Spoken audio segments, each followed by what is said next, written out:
हमारी पुरानी परंपरा तो यही थी, गुड़ को मांगलिक माना गया है। शुभ काम में गुड़ बांटते हैं। गुड़ धनिया चावल।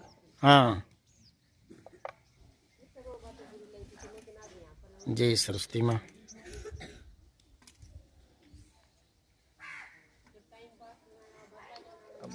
ज्ञान की ज्योत जगा देना, ग्रंथों के हर एक पन्ने पर, ग्रंथों के हर एक पन्ने पर तू ही शब्द सजाती है, तू ही शब्द सजाती है।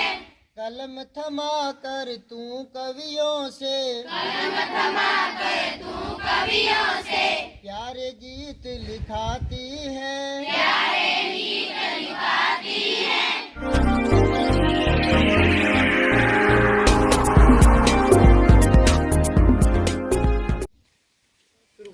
या कुंजी दूध सारी यारी तबला, या कुंजी दूध सारी यारी तबला, या सुप्रवस्था विदा, या सुप्रवस्था विदा, या वीणा वरदंड मंडट करा, या वीणा वरदंड मंडट करा, या श्वेत पद्मासना, या श्वेत पद्मासना, या ब्रह्मा सुदु शंकर प्रभुदेवी, या ब्रह्मा सुदु शंकर प्रभुदेवी, देवै सदा वंदिता, देवै सदा वंदिता, सामा पातु सरस्वती भगवती, सामा पातु सरस्वती भगवती, निशेष जाड्यंपा, निशेष जाड्यंपा। माँ सरस्वती तेरे शरणों में हम शीश झुकाने आए हैं, माँ सरस्वती तेरे शरणों में हम शीश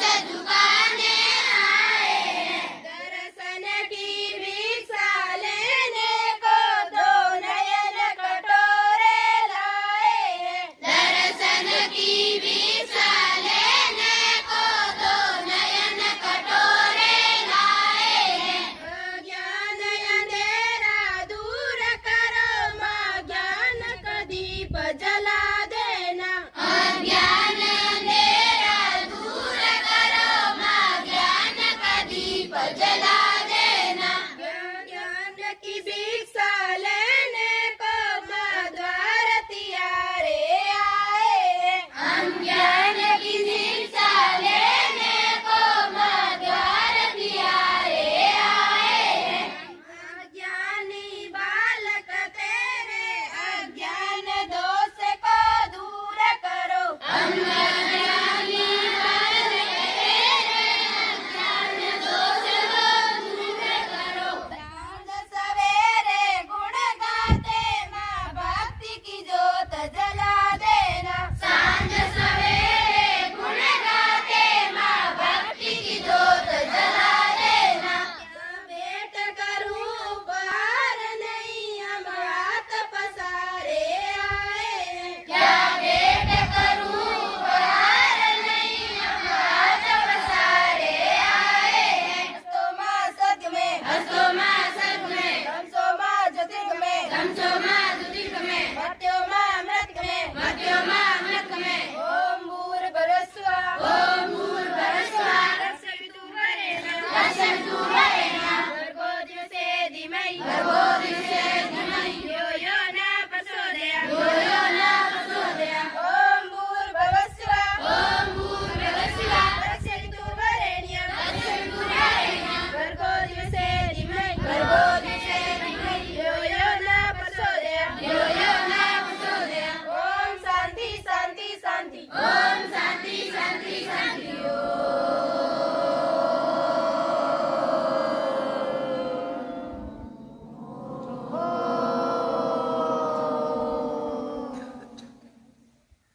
रेस्ट। आज आपको पता है माघ मास की शुक्ल पक्ष की पंचमी है, ठीक है। इस दिन बसंत पंचमी के रूप में मनाया जाता है। ऐसा माना जाता है कि हमारे संगीत और स्वर की देवी माँ सरस्वती का जन्म बसंत पंचमी के दिन हुआ था।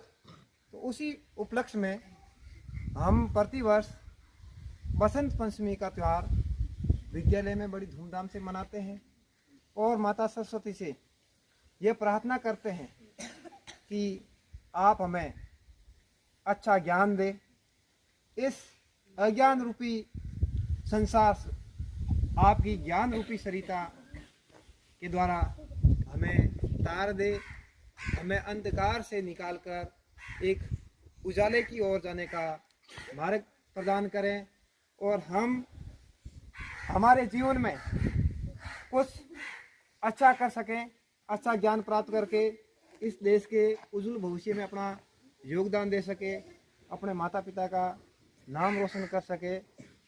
यही अपन माँ सरस्वती से प्रार्थना करते हैं।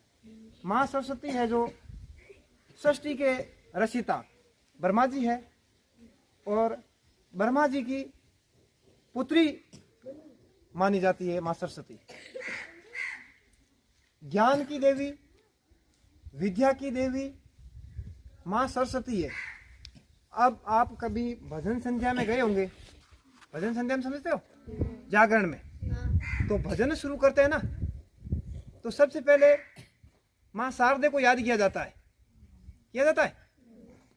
माँ सरस्वती को शारदे भी कहा जाता है, सरस्वती कहते हैं, हंसवाहिनी कहते हैं, वीणा वादिनी कहते हैं, पुस्तक धारिणी कहते हैं। धारिणी कहते हैं। ये इनके पर्यायवाची शब्द है।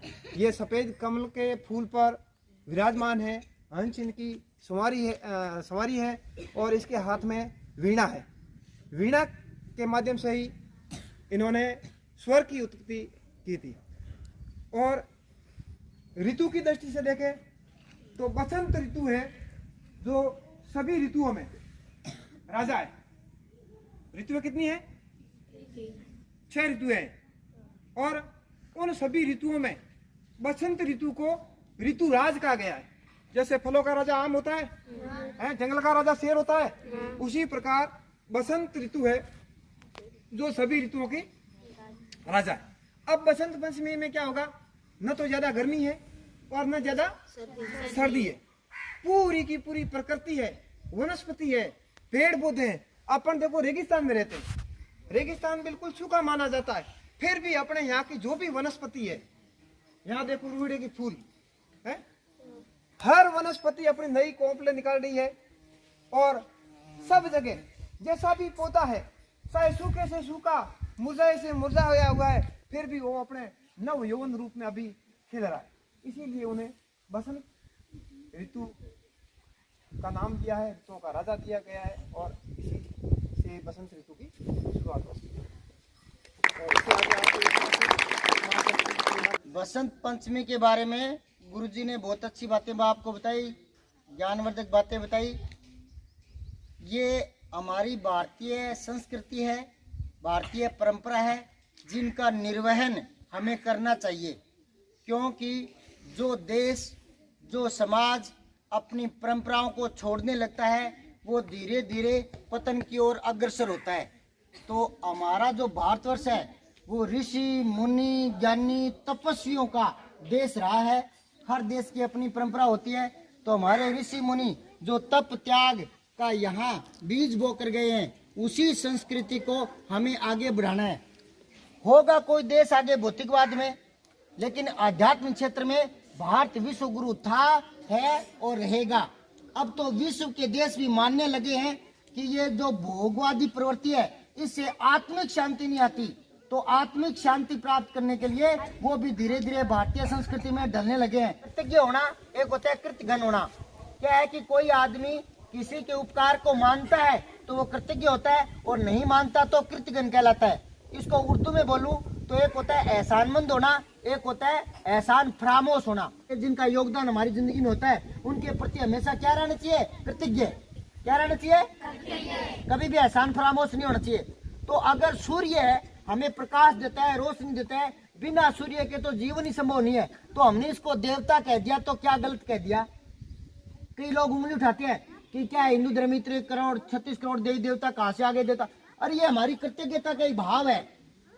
धरती हमें पालन पोषण करती है, इस पर हमने जन्म लिया है, इसका अन्न जल खाया है। अन्न जल आकाश से टपकता है या धरती पर पैदा होता है? तो ये धरती माँ और इतना कुछ हमारे लिए करती है, पूरा जीवन इस पर व्यतीत करते हैं। अगर इस धरती को हमने माता कहकर संबोधन कर दिया तो क्या गलत कह दिया? तो जो जो प्रकृति से हमें मिलता है उनके प्रति हम कृतज्ञ भाव दिखाने के लिए और उन्हें देवता की श्रेणी में गिन लेते हैं। समझ यही बात है।